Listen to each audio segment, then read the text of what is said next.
Hey y'all, welcome to the Q Spot Podcast with host Quabila Jones. Be prepared to laugh, cry, and take notes as we dive into each discussion. Stay tuned. With special guest Milan Carter discussing focus on forgiveness. Hey y'all, alrighty, so I hope you are ready for this discussion on the Q Spot Podcast with my special guest, Mr. Milan Carter. How you doing? I'm wonderful. How are you?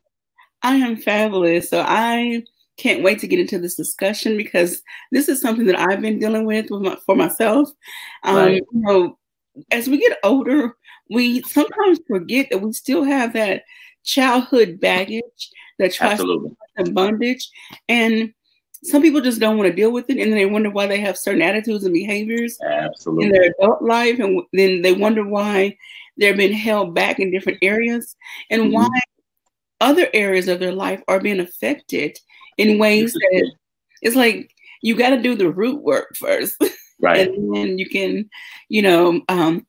transition out to the big work. But we're going to definitely get into that. Before we get too deep, please tell my listeners and viewers, all about who you are. Well, my name is Milan Carter. I'm an average guy. I'm a native currently of Jonesboro, Arkansas, by way of Clarksville, Mississippi. Okay. Born and raised in the city. Born and raised in South Bend, Indiana. However, I experienced a lot of trauma growing up as a child. So I just decided to wake up one morning and just live out my best life. So I recently graduated Life Coaching Academy, ICU Life Coaching Academy of Atlanta. I'm now certified life coach on the ACC level, which is basically just a basic accredited coach. But we'll talk about that shortly. But for me, that was big. I am a minister. I've been preaching practically all of my life since I was 11 years old. And I'll let y'all do the math. And I'm 39 now. So I'm practically all my life. So that's all I've known is ministry. And I love the Lord. I'm married to the beautiful, wonderful Tara Newman Carter. She's a native of right here in Jonesboro, Arkansas. We've been married December the 6th will be actually 8 years. And so we have 4 children and we have 4 grandchildren. And so we're pretty busy. We're pretty busy. Yeah. Wow. And then you all are running a business together. So yes, we have our own we sell paparazzi accessories.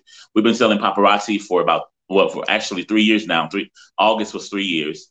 Okay. And we have a store. We're actually in the 2nd year of our store.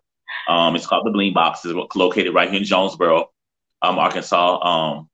And so we're doing it. We're just doing what we know how to do. We're loving the Lord, loving our kids, and enjoying our lives. That's awesome. And I want to put this question out there and just for thought, and we'll get into it. Do you feel that if you hadn't started the process of forgiveness for yourself, you would be where you are, or you would be as prosperous in the place? And I don't mean prosperous always in financial means, but prosperous emotionally, psychologically. So that's something, as we're talking, I want people to think about that as well. And I want them to evaluate their own life. If you don't start the work of forgiveness, are you holding yourself back? So absolutely. I can answer that question. One thing about focus on forgiveness, it's all about transparency. Part of the main part of what the ministry is, what the outreach program is to be the Lord empowered me to be transparent. And so I'm gonna tell our God, I don't hide anything. I pretty much whatever it takes, the person or persons I'm having opportunity to pour into, whether it's a conversation or whether it's just an encounter through one of my life coaching classes or a message that I minister, is to be transparent. I can absolutely say that if I had not decided to do the process of forgiveness for myself, I'll say this. Growing up, not really nothing I'm proud of. I've always been a very forward guy. I have a really hard voice. And most people take me offensively if they don't really know me. I'm really a teddy bear. But I'm really good at dealing with other people. Was really good at dealing with the people. But as far as me, I would hold my emotions back from me. You would never know anything about me, but I would be there for you. You know, I'm that friend that's always going to give you the advice. But when it comes to me, I'm very introverted. But I had a nickname growing up in the street. When I was a kid, Junkyard Dog. They called me because I was so mean. And it was a result of, just Jesus saved me for real, probably for the fourth time. But I was mean, very mean. I was growing up. My parents were really strict on me because I was a kid in ministry. I had to wear suits to school all the time, and dressing down for me was a sweater vest and button-up shirts. It was always a tie. I always had on penny loafers, or some fancy loafer. Wow. And so kids would make fun of me. But as a result of that, because I refused to be bullied, I was mean. I would hang up my jacket. Mm-hmm.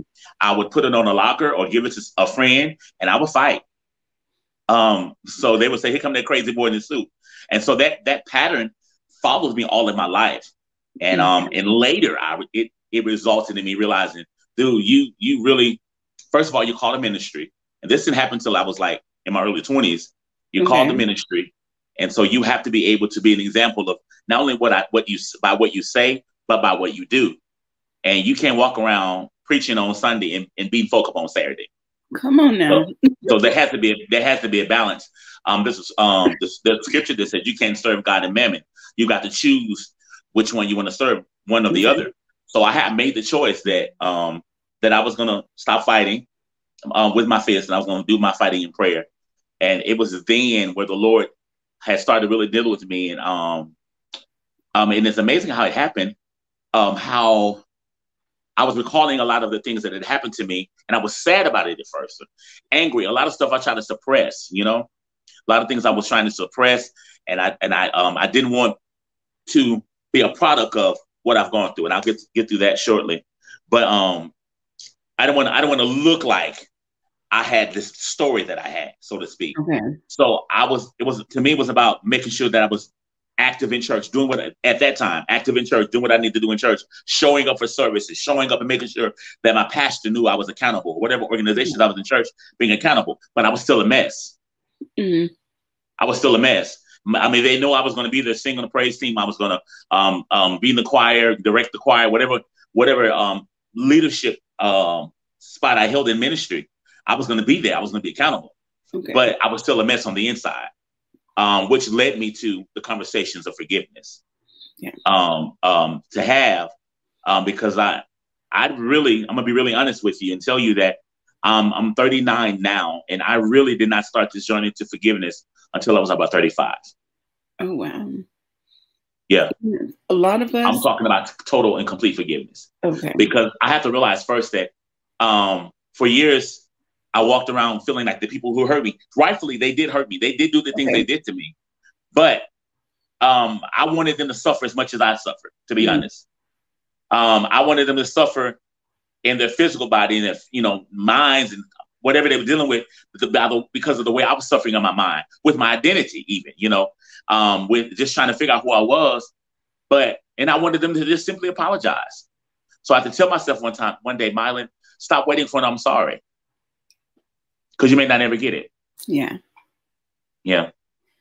I had an experience. Oh, wow. It's been some years. I remember being at a revival, and I just had this feeling like, not to get to, because this is not about me. And I'm talking about this with my therapist, but, there were some things from my childhood that were still lingering.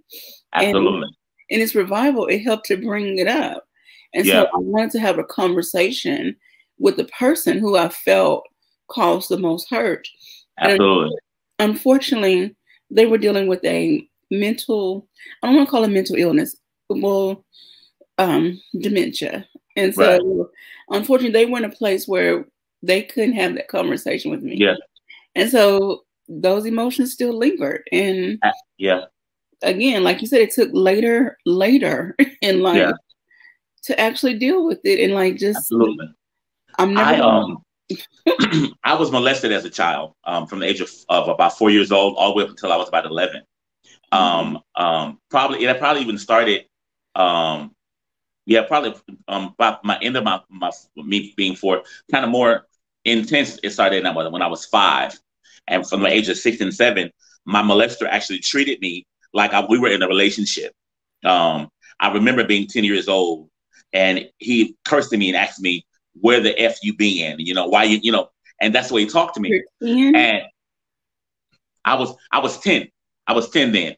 As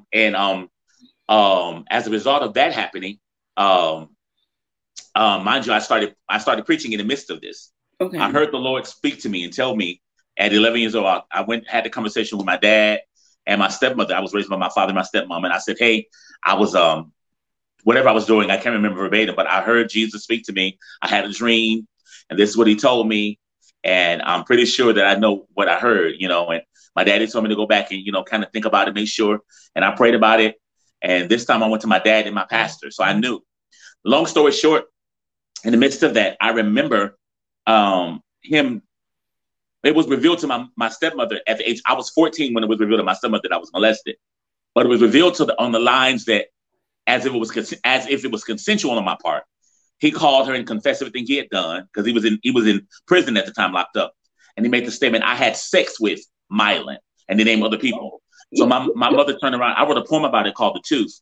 But my stepmother turned around and she hit me so hard. Blood was all over my eyes, nose, mouth, and all of that. And I remember so well, like it was just yesterday, the meal we were eating. And I'd grown to hate that meal, that combination of food on my plate. It was cube steak, rice, and green beans.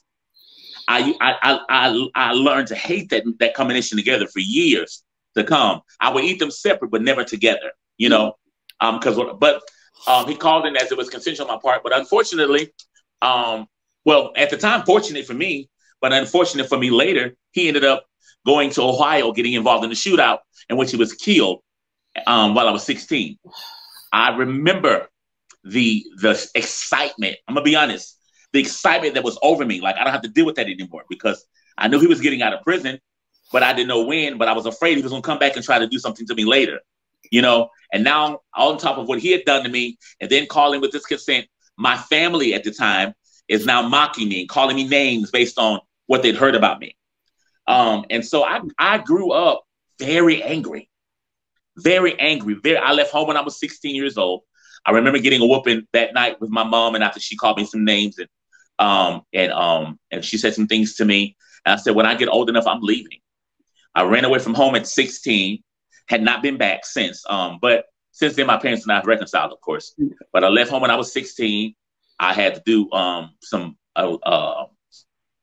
some very strategic thinking to survive. I was homeless for a year. I lived in my car. But all of that was a result of what had happened to me and not being able to express it. But I said that to say that unfortunately, I didn't get a chance to have the conversation with him. Mm-hmm. I didn't get a chance to tell him what he had done to me because he died, And so for years, I walked around with this. He violated me. Then he turned around and dies. And I was even mad at God for a while, And then on top of that, of course, the stigma is that most men who have been molested or raped or abused or some type of sexual abuse or any kind of some abuse, or most people end up battling with their identity. So the truth is I battled with my identity. I battled I battled with who I was, whether I was wanting to be with a man or I wanted to be with a woman. And then even when I decided that I wanted to love a woman, I was afraid I wasn't good looking enough. I wasn't handsome enough. And everybody would always talk about my voice. Oh God, you have such an amazing voice. And I hated my voice because I was often offending people when I talk, So I'm dealing with all of these insecurities and all of these things growing up as a result of what happened to me. And I never had the conversations because I'm like, all these people who hurt me never said I'm sorry. So I think I'm walking around saying I deserve the apology that they owe me. Yes. And that's what I had to tell myself, as I said earlier, I had to tell myself, Milan, stop waiting for I'm sorry. That was the original motto of Focus on Forgiveness. Okay. And the truth is you may not ever get an I'm sorry. No. And the hard thing to realize is that those people who've hurt you, violated you, whatever they've done, if they're not dead, if they're alive, they're going on with their lives. Some of them know what they've done and don't care. Some of them don't remember. Some of them, whatever it is, but they're going on with their lives. And people who battle with this level of unforgiveness and bitter and hurt, they're stuck in this place because they're busy trying to find themselves. And it can be months, days, or in my case, even years You know, Yes. you're functioning. It's like a drug addict. You're functioning. I have a family. I had a job. I'm maintaining bills, but I'm functioning as it relates on the outside. But on the inside, I am bitter. I'm angry, and I feel like I had a right to be. You do. You did. Yeah. I mean, I dare say you still do. Yeah. My God. But that's when I learned that forgiveness was for me. I had a conversation with my wife and it changed my life. When I tell you that we've gone through so much. My brothers and I was separated from my biological mother as a kid.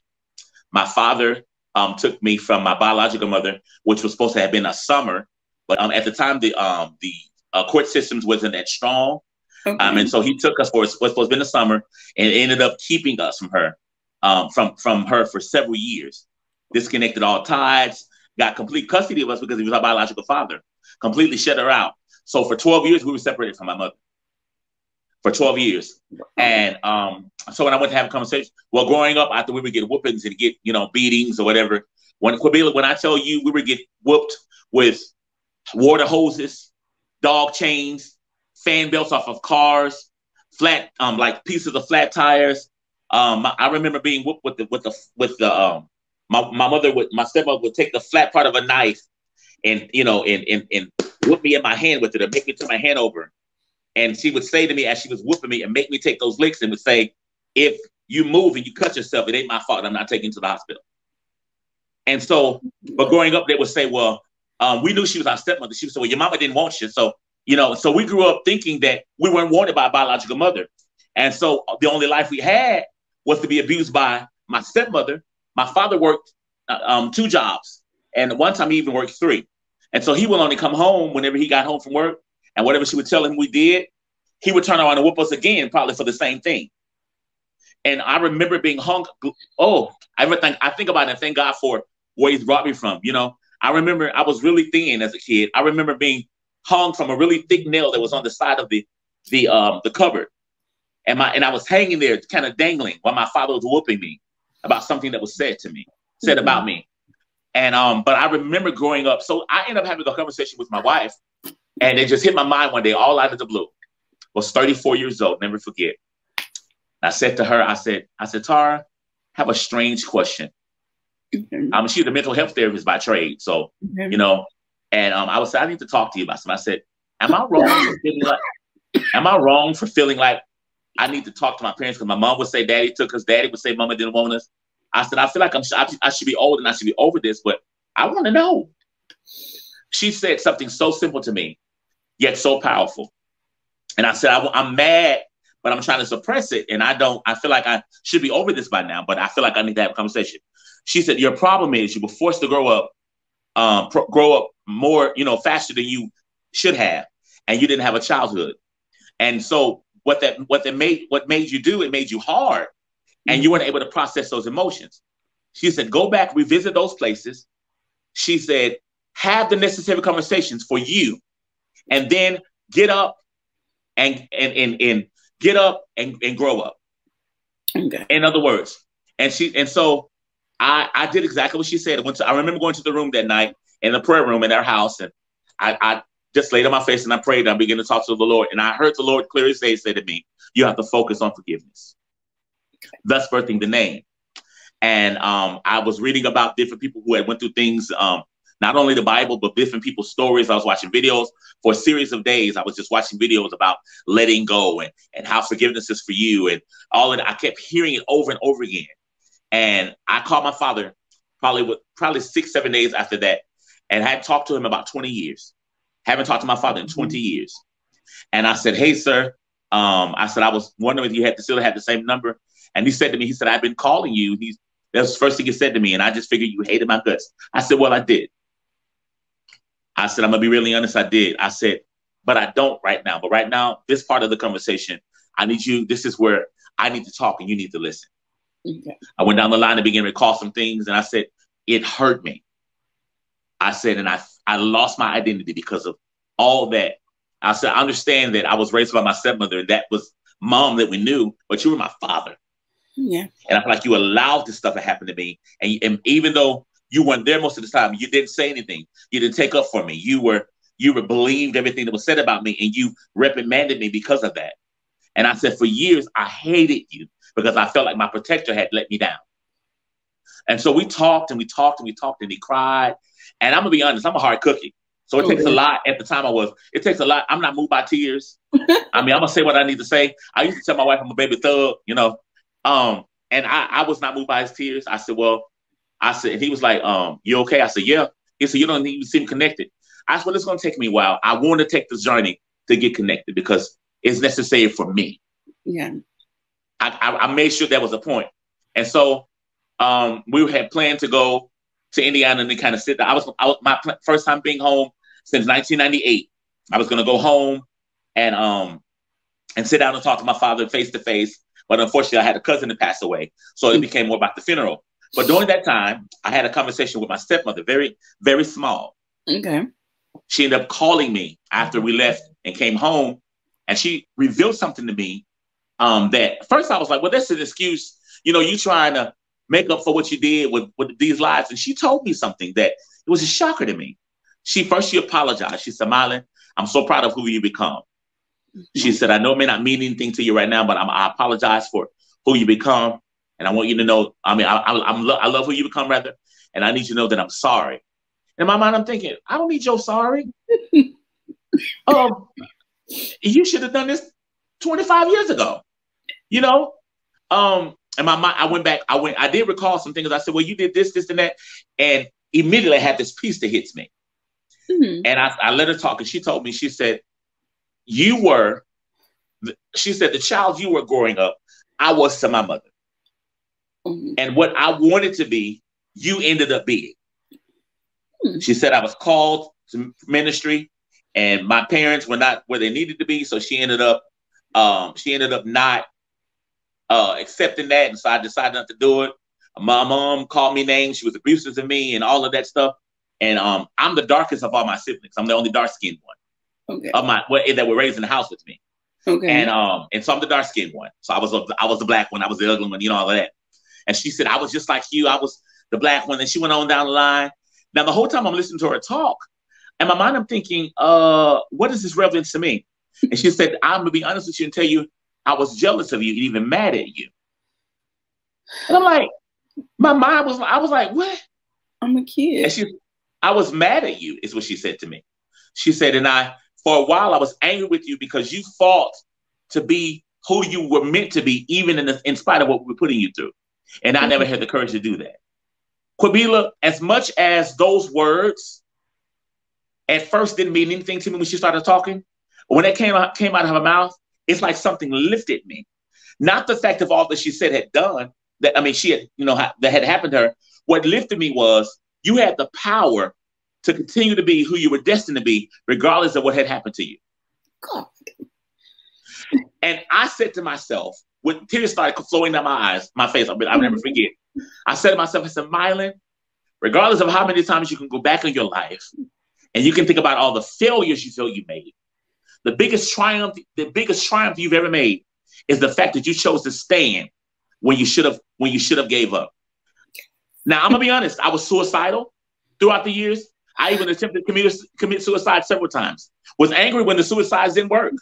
God wasn't ready. He wasn't ready. But when she said those words to me, I remember her saying to me, she says, it may not mean anything today, but one day I pray you find the power to forgive. Because she said, I really don't deserve your forgiveness, but for you it's necessary. She said, Molly, you have no idea how many people that are attached to your voice. Now, I've been hearing this all of my life, that particular part, but to hear it come from a person who had abused me, who had hurt me, it was like, wow, if you can reveal it to my enemies, God, how come I haven't realized this now? And therein, I started birthing our focus on forgiveness. Wow. God. Look, if my little short legs could get up and do I would run around the room. Oh, yeah. My God. I believe that, I do a drive time morning inspiration every morning. And I always talk about process, but it's my belief that you don't get to choose your story, unfortunately, but you get to choose the way you want it to end. Amen. You don't get to choose the beginning of your story, The plot is awkward, sometimes thick, and sometimes it seems like too much to handle. But you get to choose the way it ends. And the reason why I know that's true, because according to Jeremiah 11:29, he says, I know the thoughts I have for you. He said, I plan to prosper you, to give you a future, a hope, and an expected end. It's not what God only expects for us. It's what we expect for ourselves. So I get to choose the way my story ends. I get to choose at this point, where do I go from here? Amen. Yeah. Amen. Oh my God. Yeah. So just in that, now how do you translate that to other people who are dealing with things in their lives? Focus on forgiveness it's all about, first of all, one thing that I love, I've learned through coaching is sometimes what you need is already in you. Mm-hmm. And you just get to the point to where you are trying to fight it from other people. And that time wasted causes you to deal with issues and emotions you don't have to deal with. You want to be loved. You want to be in a relationship. You want somebody to tell you that you're beautiful. You want somebody to tell you that you're handsome. You want somebody to tell you things to make you feel good about yourself. But what if you don't get that? What if you don't get that? And I say this all the time. What you need is already in you. One thing about life coaching is taught me to ask powerful questions. The number one rule of coaching is when you don't know what to say, ask another question. So, and a lot of those questions are not based on something you have to immediately have intervention for. A lot of those questions are based on something you said in the conversation. For example, if somebody says, well, I feel like I'm always a failure, but I got a new job yesterday. The first question would be, you said you feel like a failure, right? So tell me about this job that you got. Okay. And then I would turn around and say, so do you think you should probably focus on the good things that happen more so than the things that happen that made you feel like a failure? So, and they'll say, yeah. So tell me how that job made you feel. Getting the job made you feel. And you see how those questions cause you to have this immediate realization about yourself. Hey, life isn't as bad as I've been seeing it. What I need is already in me. So you ask, they're called powerful questions because they immediately make you think. So that's my method with forgiveness, with administering focus on forgiveness. It happened. I just had a conference in July, and the thing was, don't let what stung you stop you. It happened. It should have happened, but it happened. You weren't able to control it. You weren't able to stop it. But guess what? You survived it. Yeah. And because you survived it, that moment does not dictate who you are. That's a moment. And a lot of times we find ourselves going back in that mindset of this happened to me because, and we could easily blame ourselves and say, well, because I was this way, because I wasn't that, because I was this happened to me. But that moment that you're living in, it causes you to shrink yourself. But if you really be real with yourself and think about where you were 10 years from now, 5 years from now, 2 years from now, hey, a month from now, and think about where you are now, you've outgrown that place. Mm-hmm. So I say to myself all the time, Milan, stop shrinking yourself to fit in the place you've already outgrown. Wow. Wow. One realization I've had about myself as you were talking, it helps, I'm reminded of, okay, there's a particular thing in my life that I'm trying to deal with. And yesterday I actually had some realization about the thing because I sat and I just sat with it. Right. And I realized that this one thing that I'm focused on, and we could talk about this privately because this ain't the time for that. But that one thing, that one thought process actually affects multiple arenas of my life. Right. While I thought, I'm in this little circle here. Right. I had to look at, okay, this thought process here is affecting my career, my health, my family life, my parenting. Like it's affecting so many things. And so I'm like, now I have to forgive myself and give myself permission. Absolutely. To, whatever I need. It's necessary. I'd say to you, you're two things to yourself. I say just like this. You're your best friend or you're your worst enemy. A lot of times the accountability or the validation, let me say validation, that we long for to feel like we succeeded in a certain area, we feel it has to come from people. But the ultimate validation comes from you. Because the truth is, I can only see where you are but I can't see where you're going. Mm-hmm. However, you have a vision of what you want to do. And a lot of times we write down a vision, well, in 2 years, I want to do this. In 2 years, I want to do that. Or by next month, I want to do this. But you have to ask yourself the question, what steps am I taking to make this happen? And you have to go back and sometimes we set our goals so far to where we see that thing so far from us to where the process of reaching it seems so far. So meanwhile, on the way, still trying to become what we need to be, we're slowly giving up little by little. Yeah. Little by little. We're giving up little by little. Well, maybe I should, well, I'm not. Well, but then if you set goals right in front of you, you say, well, although that's my long-term goal, Monday I'm going to, Tuesday I'm going to, Wednesday I'm going to, Thursday I'm going to, Friday I'm going to. Now, look, you're a week closer to your goal than you were last week. You know, one of the biggest things I'm really good at, I can encourage other people, but it's so hard for me to help myself. So on purpose, I write 12 affirmations every week. Oh. I write down 12 affirmations to affirm myself. I'm actually going to put it in the book. I went back and read some of the stuff, and what my morning inspiration, my administrative assistant for Focus on Forgiveness is on there. And a lot of quotes that I say, or sometimes nuggets that I throw up, she'll write them down.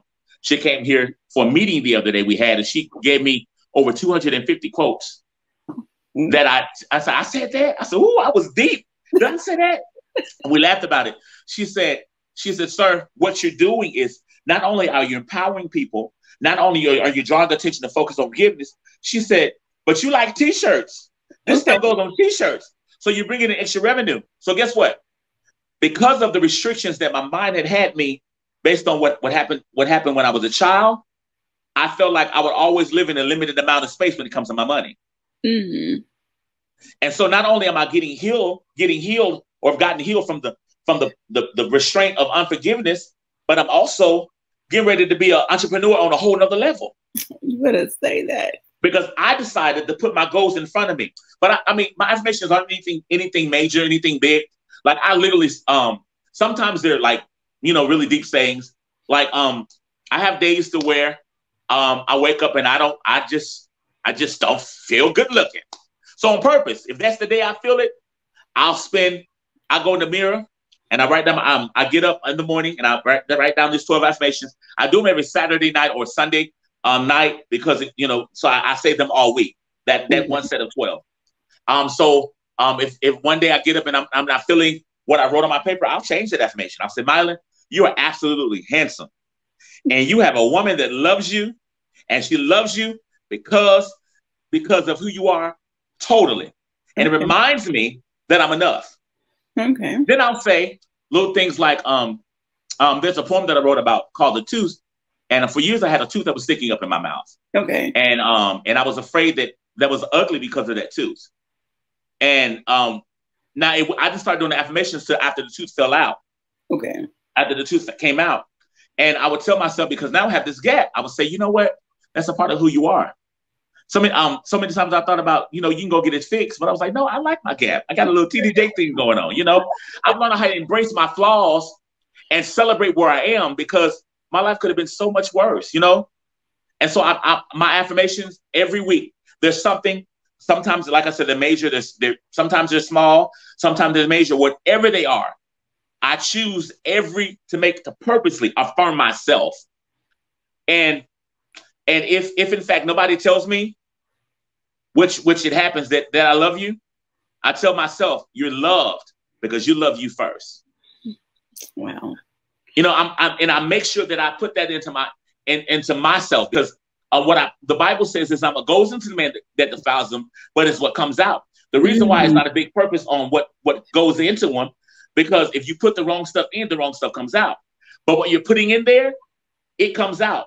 So when you're encouraging yourself, when you're walking around smiling just because it's Tuesday, I would buy myself gifts. Not that people don't buy me gifts. I would buy myself gifts just because I want it. I would go out and splurge a little bit on something that I was like, well, I really don't need this. I could do this for the house instead. I was like, no, I want these shoes. I'm going to get them because I want them. And it made me feel so good about myself. And that was my way of affirming to myself that you're enough. You're worth the time that it takes to make sure you get to where you need to get to, regardless of how many people may tell you something or make you feel validated, I've learned that first of all, I got to be validated by God. Secondly, I have to validate myself with my own words. Yeah. You are preaching to me today. Like, wow. Wow. Let me tell you, wow.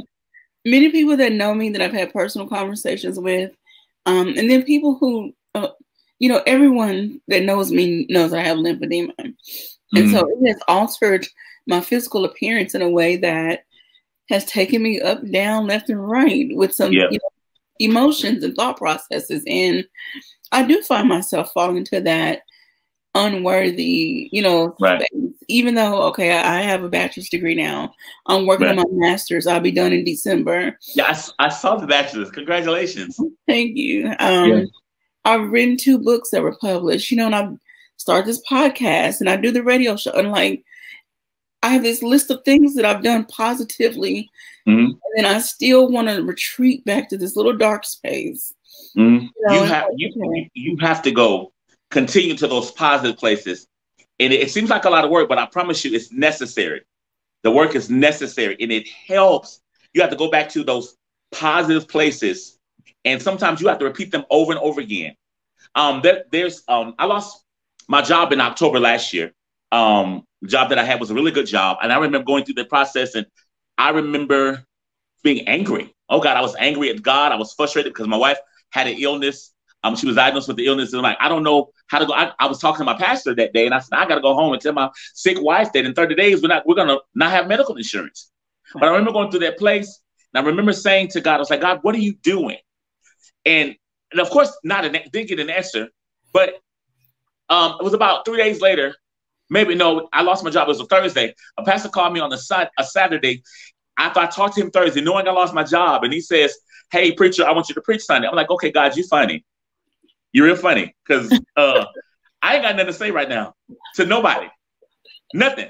But I ended up preaching, and in the message as I was preaching, and I remember the power of the Lord over me, and I remember God saying, reminded me if I was good then, I'll be good now. How many things have we gone through before that was devastating, that hurt us, that bothered us, and we didn't know how we were going to get out of? We go back, and sometimes, and when I thought about that, it made me, in a moment I said, sometimes you got to go back and check your history in life. Go back and check your history with God. And think about all that you've been brought through, all that you've come out of. Oh, that church is me right there. All that he brought you through. And if he was a good God then, and if he brought you out of that moment of devastation, that moment of, oh my God, what's this? What is this thing you're currently dealing with that he can't bring you out of? You have to go back and check your history. Go back and check your credit. And the scripture we quote often in our church is Romans 8:28. And we know that all things work together for good to them that love God and are called according to purpose. All things. That's not some of the things that look good. Everything, stuff makes no sense. Stuff that makes us angry. Stuff that makes us feel out of place. It all works together to get us to where we need to get to. And so I have to so I choose to focus on that. When life is crazy, I often tell my wife, I've been in Arkansas 9 years, and I tell my wife all the time, I do not like Arkansas. I said, I've been through a list of, I have never, since I've been here, I've been through so many things that I've never been through in my life. But then I thought about that. If I had not come to Arkansas, I wouldn't have been able to marry my beautiful wife. But then on top of that, I believe that this journey was necessary. The journey that I had to take was necessary, if not just for this moment, to birth our focus on forgiveness, to empower people, to get out of their head, to get on your feet. Wow. Because you got, and I'm like, and I promise you, I was not headed this way 11 years ago. I was going to do a whole nother situation, a whole nother thing with my life, with ministry. I was not even thinking about a nonprofit and outreach, spending time creating master classes and workshops. I had no idea. I had no intention of doing anything like that. My intention was when I was called to preach, pray for you, and leave the church. God was like, no, that ain't it. and a lot of stuff that I've been shamed over the years, I have had to tell. I mean, even in this podcast, I mean, there are things I'm not like, Lord, how do you want me to tell that? Yes, because somebody needs to see I believe not just in the church, but mostly in the church, people need to see transparency. They need to see realness.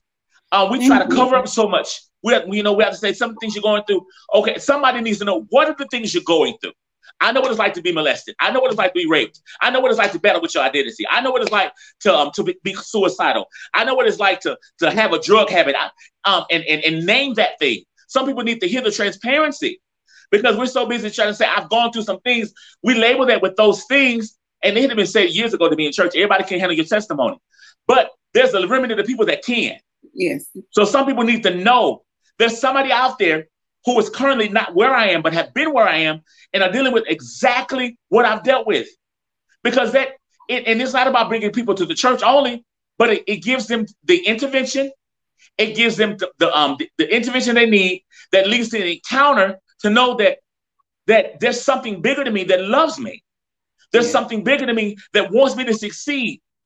And it's bigger than all the negativity, all the words, all the craziness that I've gone through. It's something bigger than me that wants me to succeed.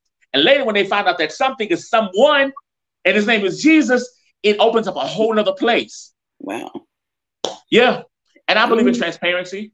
I believe in being real with people and raw and uncut, because here's the thing. I'm not going to pamper you with, I understand when I don't understand. I'll say, I don't know what it's like to deal with this, but I've dealt with some things similar. So as a result of what I've dealt with versus what you're dealing with, all I know is that my situation may not be like yours, but God brings you out. And I want to go back to the statement I made early on, about people not dealing with their issues, not forgiving themselves, not forgiving the other person or entities. It hinders your emotional state of being, your psychological. Absolutely. It can affect your family life, your finances, how your job, just your attitude and behavior. Absolutely. When we talk about bondage in the church, it's like almost being physically chained. Absolutely. You have all these chains attached to you that you're dragging through life. You wonder why you're snapping on your kids, you're snapping on your coworker, because there's a root of something that you haven't dealt with. You need to let it go. And I don't know who I'm speaking to. I'm not a minister. I'm not a prophet. I don't consider myself any of that. But I know when God gives me something, or lets me know that his message is flowing through me, and I can speak for myself. Like you said, some people may say, people can't handle your testimony. And as you said, there is one person that needs that testimony. You never know who's sitting in the audience, who's ready for their breakthrough, who's ready to release those chains of bondage. Absolutely. And you just even if you're positioned in church, I remember being, like I said, I've been in ministry all of my life. So I know what it's like. And not only that, not many people know, but I do sing a little bit. My wife sings phenomenally, but I sing. I was leading the praise team, directing the choir, but in the front of the church. And in that moment of feeling, after that moment was over, although I'm sitting in front, I felt like I was in the back because I didn't feel like I belonged, because of, I often refer to it in my drive time narrations. You mentioned it. It's like chains that Marley's ghost was holding on to when he came to visit Scrooge. Yeah. And so, and that's what it felt like. I was going through the motions of being in church, but at the end of the day, I'm walking around with all this bondage that I was like, well, as long as I show up, don't nobody really care what I'm going through. That was me. And I can't tell you how many times I've sat on the pew and I've cried. There's a song that was sung, a word. Yeah. When you start crying in the middle of a sermon, something is deep. Because most sermons get you kind of hype and you're clapping. You're sitting there crying in the middle of a sermon. Absolutely. And I can't tell you how many times I've cried on a fast. Yes. Everyone else is up clapping and praising. I'm sitting there like, feeling in my feelings because I'm quietly dealing with stuff. Absolutely. Absolutely. In this journey, on this journey you've been on, and throughout all the people that you talk to, why do you feel, or Okay, what you've experienced, heard, gathered, why is it so hard for people to let go? Why do we feel like we have to hold on to something? Why? That's a powerful question. I think one reason I think is the fear of change. Okay. And I would say that I'm a sucker for metamorphosis. I'm a sucker for intervention. Okay. You know, those who decide, hey, you know, I want to do this. And when I see you excited about it, I'm equally excited like it's me, you know. I want to do this, and then you come in, and I'm the type, I'm going to check on you, you know. I'm like, hey, how are you going? How is this? You doing with this thing? And how you doing with that?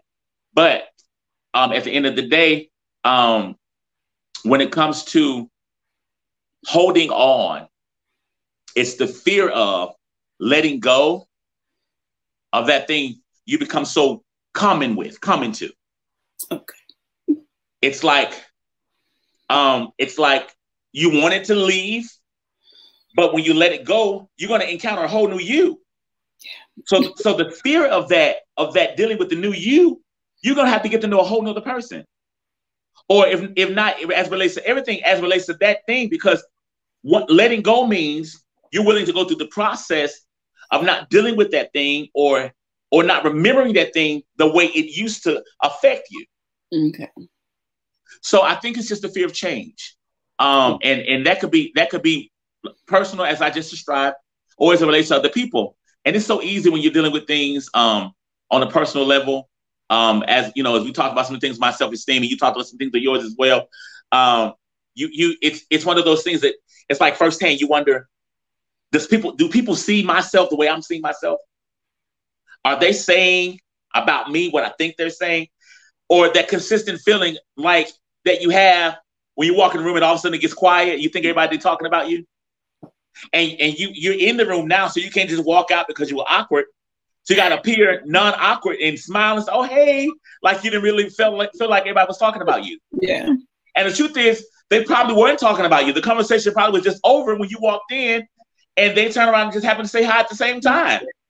But in your mind, because you're used to being awkward, you make that moment more awkward than it actually was. It wasn't a moment at all, but you made it one because that's your custom.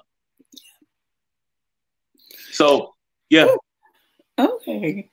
All right. So, wow, we could talk about this all night long, all day, till the cows come home. But I definitely want to, move on to, you have an event coming up.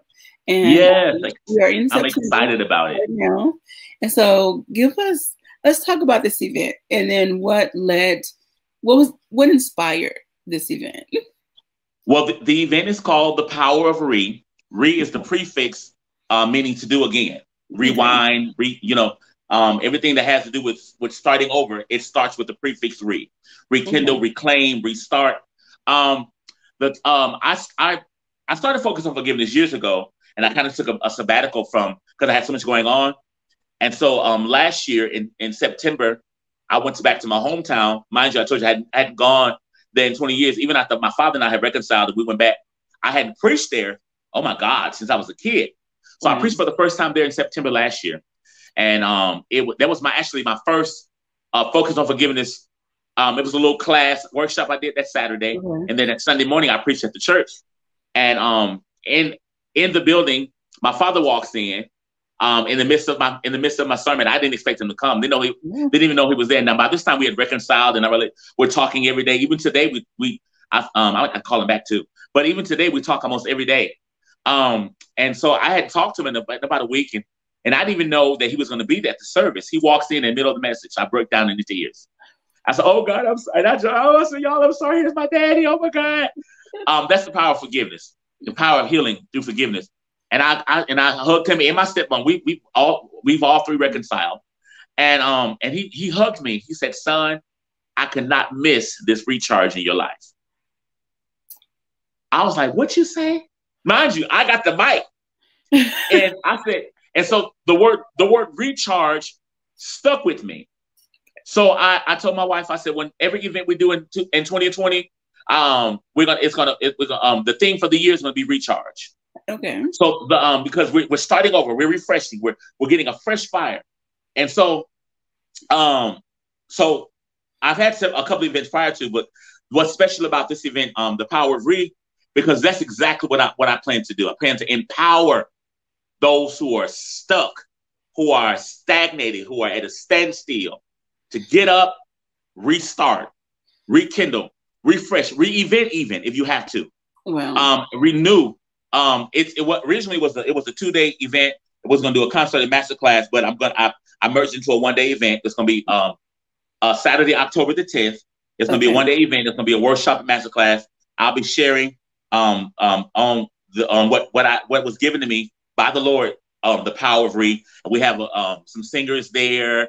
There's going to be some dancing. There's going to be some art there. There's going to be some poetry. We're also going to have some vendors that can be patronized there as well. And it's only $40. I took it down originally. It was $108, but I took it down. It's only $40 per person.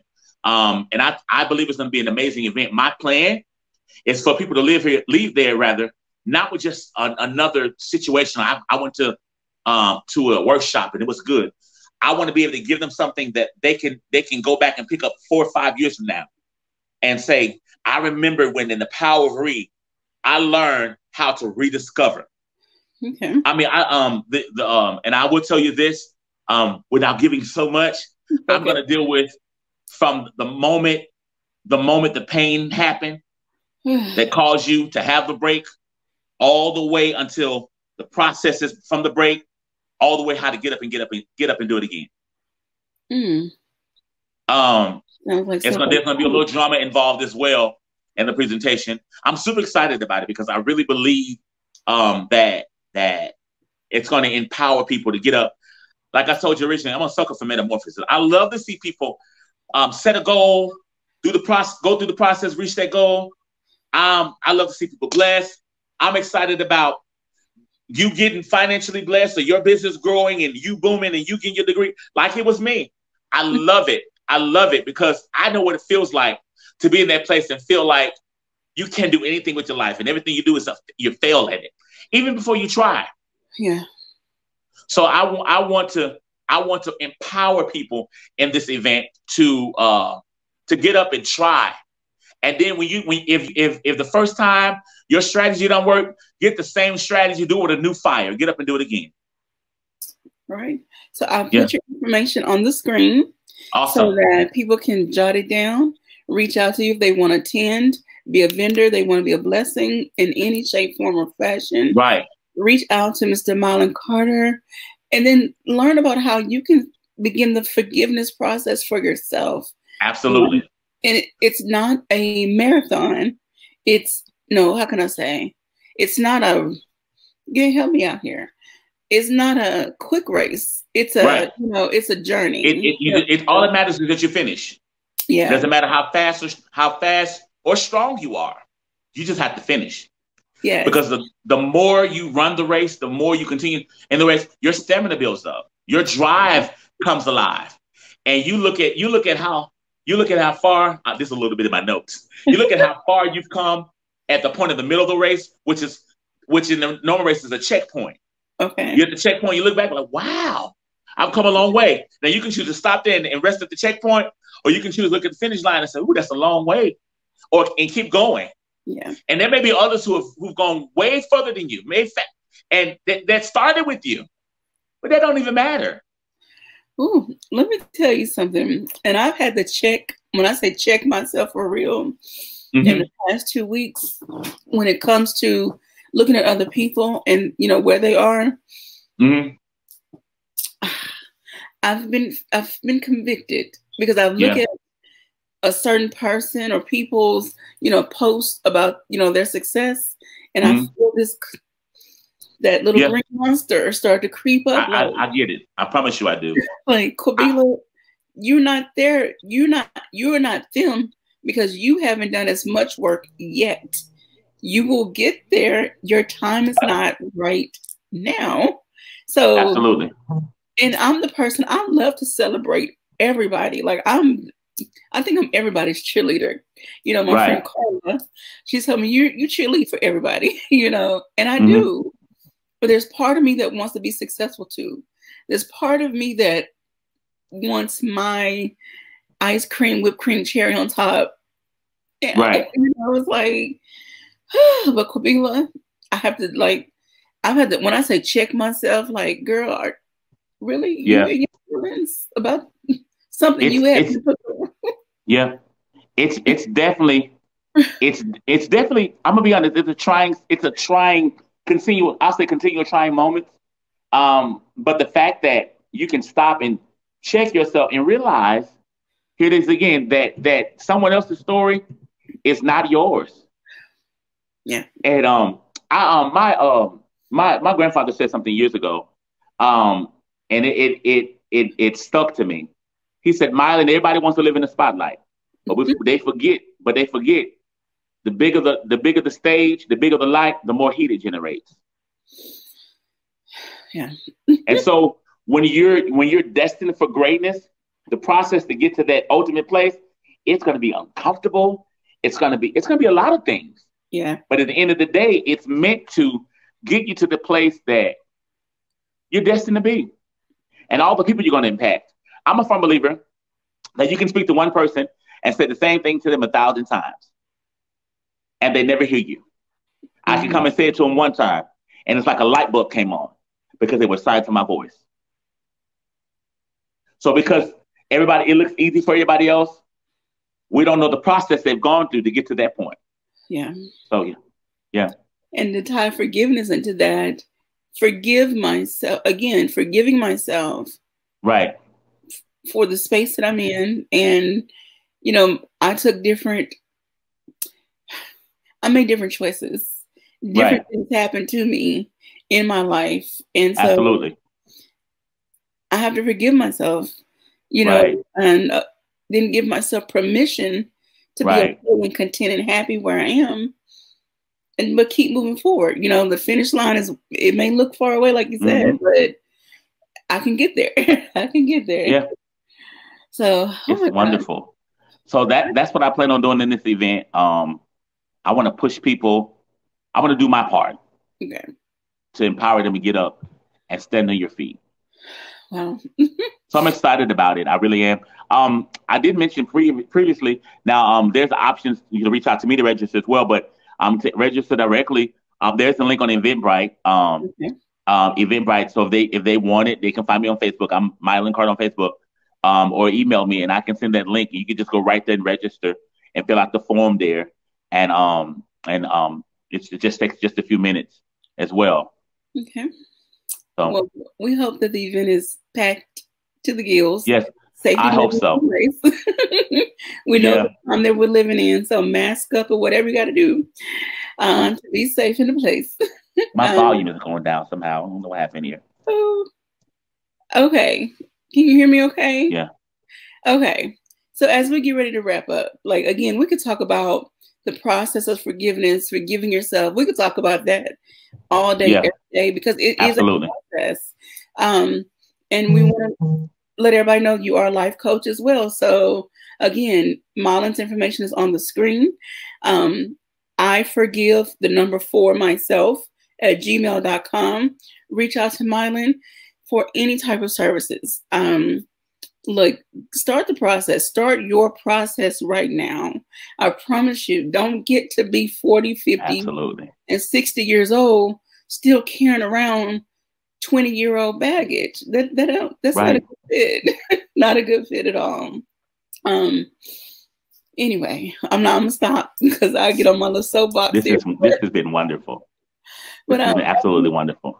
as we get ready to wrap up, any final words? You can go into full ministry mode, whatever. I wish I had the little soft music to play, Right. but give us some words of encouragement, some final thoughts. Awesome. Well, if I could say anything, I'll just leave it at this. Well, every morning before I end drive time, I say 2 things. You are the steering wheel, you are the tires, and you are the drive that keeps you going. Okay. Do something big for yourself today. If other people are mad about it, don't even let that worry you. You make a big deal about it. All righty.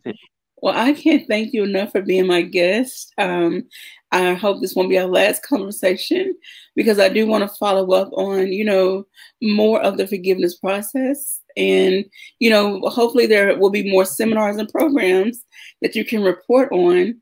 We need people to start their healing. Forgiveness encompasses healing as well. Right. And healing, encompasses change. There's Right. again so many things that's linked. I'm not gonna mess it up. That's not my ministry, so I'm gonna leave that alone.